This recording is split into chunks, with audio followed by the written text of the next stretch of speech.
Hola amigas y amigos, quiero empezar este vídeo pidiendo disculpas, porque si bien soy consciente de que no soy ningún influencer ni tengo millones de seguidores por todo el mundo, los pocos que tengo me han manifestado en estos días una cierta preocupación porque no hacía ningún tipo de declaración, no había actividad en mis redes sociales y no hacía vídeos como he estado haciendo semanas atrás para el canal de YouTube.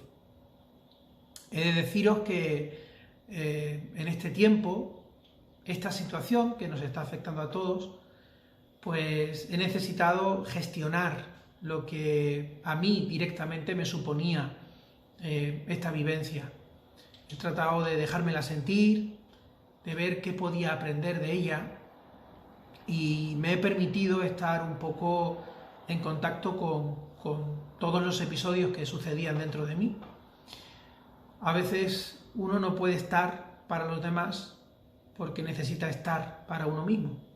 Y eso es lo que ha sucedido estos días y por lo cual pues os agradezco por una parte el que os hayáis preocupado por mí, me hayáis preguntado que si estaba todo bien y por otro lado por el que me pido disculpas por tener un poco abandonada a mi gente, ¿no? A esos seguidores de los que hablaba antes y que, bueno, pues atienden a las reflexiones que subo a los canales que tengo habilitados. Dicho esto, hoy me gustaría destacar un asunto que me parece primordial, me parece fundamental. Creo que la principal pandemia que tenemos en estos momentos en el mundo, la que más vidas se está cobrando, la que más daño nos está haciendo, no es precisamente la del COVID-19.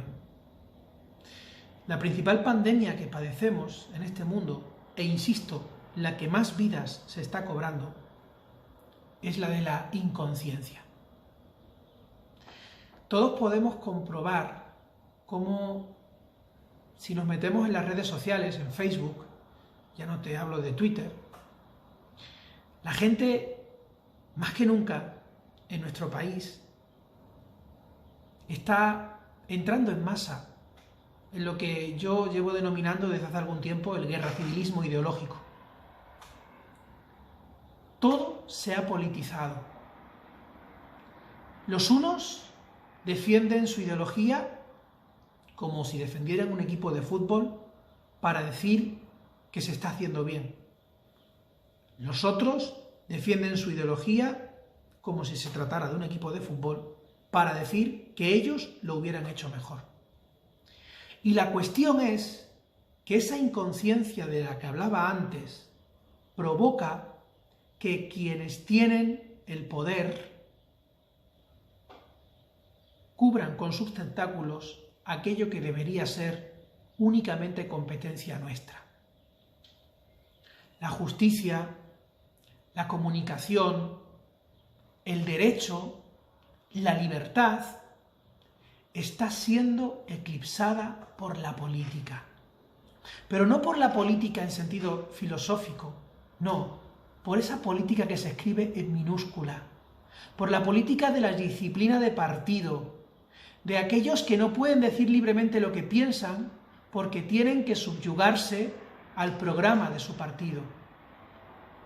Esa política que no tiene ningún inconveniente en utilizar a la gente, a los nuestros, a los que se están muriendo, aquellos que fueron capaces de reconstruir una nación que decidió guerrear entre ella misma y darnos el mundo que tenemos ahora, a esos que se nos están yendo, no son más que una cifra, que una curva, que unos datos.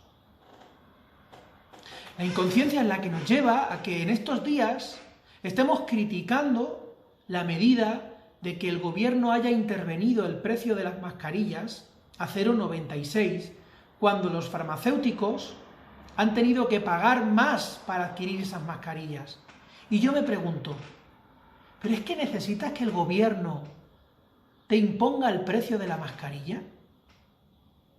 ¿No eres capaz de ir a esa farmacia y dejarle al farmacéutico 1,50 € o 1,20 € porque sabes que él ha tenido que pagar más que el precio que ahora le impone el gobierno?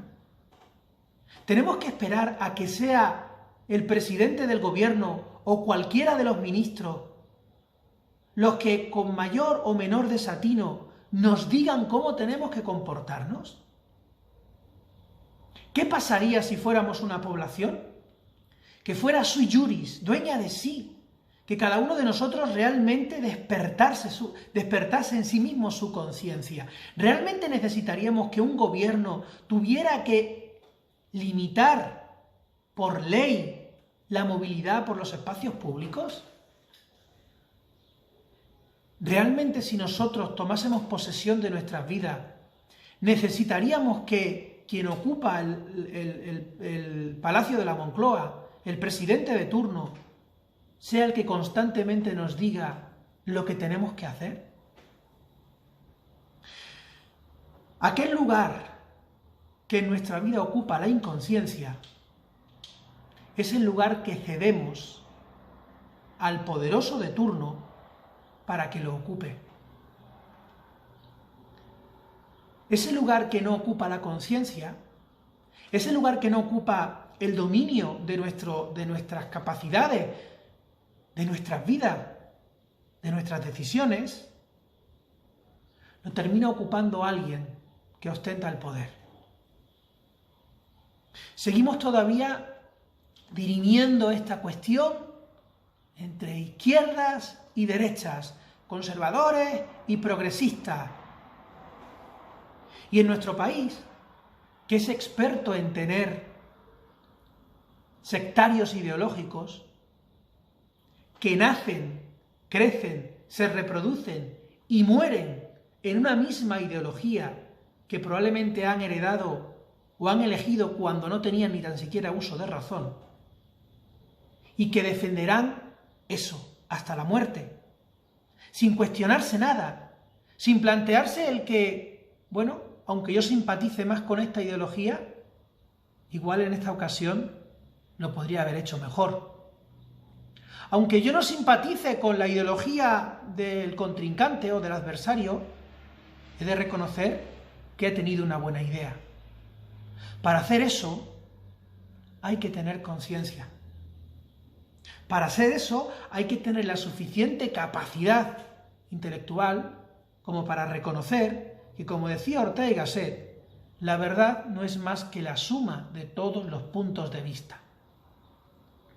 Qué pena que todo lo tenga que resolver la política. Qué pena que siempre cuando algo sale mal, la culpa es del político.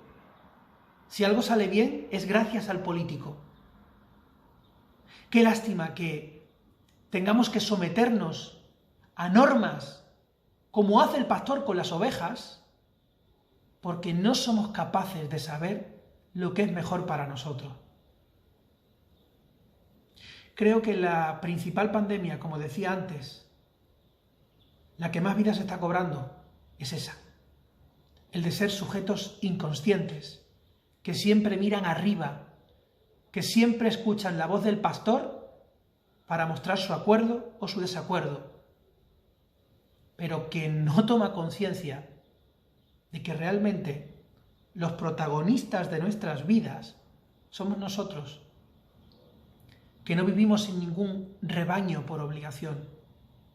Vivimos en una sociedad, con los nuestros, con nuestros familiares, con nuestros amigos, aquellos a los que elegimos incorporar a nuestras vidas. Pero no somos una masa, no somos la suma de los individuos que han votado a tal o cual partido. Cada uno es un universo, es una realidad compleja. Y la suma de todos no nos diluye, no hace que cada individuo pierda su dignidad, su importancia, su derecho, su libertad. Al contrario, es una suma. La libertad de todos hace la libertad de una sociedad. Sin la libertad de los individuos que configuran esa sociedad, la sociedad no es libre. Por eso me gustaría animarte a que te plantees en estos días, más ahora que nunca, ¿Dónde quieres poner tu confianza? ¿En los medios de comunicación? ¿Esos que han recibido 15 millones de euros del gobierno? ¿O en la capacidad que tienes para meterte en internet y ir a todos los canales, no solo a los que te gustan, también a los que te disgustan, para que en esa concepción orteguiana, en la suma de todos los puntos de vista, te acerques más a la verdad? ¿Dónde quieres poner tu atención? ¿En el precio que el gobierno te dice que tienes que pagar en las mascarillas? ¿Por las mascarillas? ¿O prefieres ponerte delante del farmacéutico y preguntarle cuánto ha pagado él por esa mascarilla? Yo entiendo que el gobierno regule los mínimos, pero ¿de verdad tenemos que conformarnos con lo mínimo? ¿No tenemos nosotros capacidad para implantar justicia en lo que tiene que ver con nosotros? No me pretendo colocar de ejemplo de nada, pero tengo muy claro que no voy a pagar 0,96 euros por una mascarilla. Y como eso todo, quizás tenemos que conformarnos con que los estados, los gobiernos, legislen lo mínimo, pero que no nos conformemos con eso. Que alimentemos, que saquemos punta a nuestro sentido de la justicia individual, a nuestro sentido del equilibrio, a nuestro sentido de la solidaridad, porque cada uno de nosotros es el presidente del gobierno de su vida, y eso nos hace ser responsables. Igual que las Naciones Unidas se configuran por todos los estados soberanos, una sociedad también se configura por la unión de todas las personas soberanas de sí mismas. Ojalá los estados tengan que intervenir menos en la vida de las personas, porque las personas hemos aprendido a tomar posesión de nuestras propias vidas, con mayúsculas, de verdad. Ojalá nuestra principal empresa en los siguientes días sea combatir esa verdadera pandemia que lleva instalada en nuestra sociedad durante muchísimo tiempo y que de no hacer nada seguirá mucho tiempo más. Ojalá nos demos cuenta que la principal pandemia, nuestro principal enemigo, es la inconsciencia.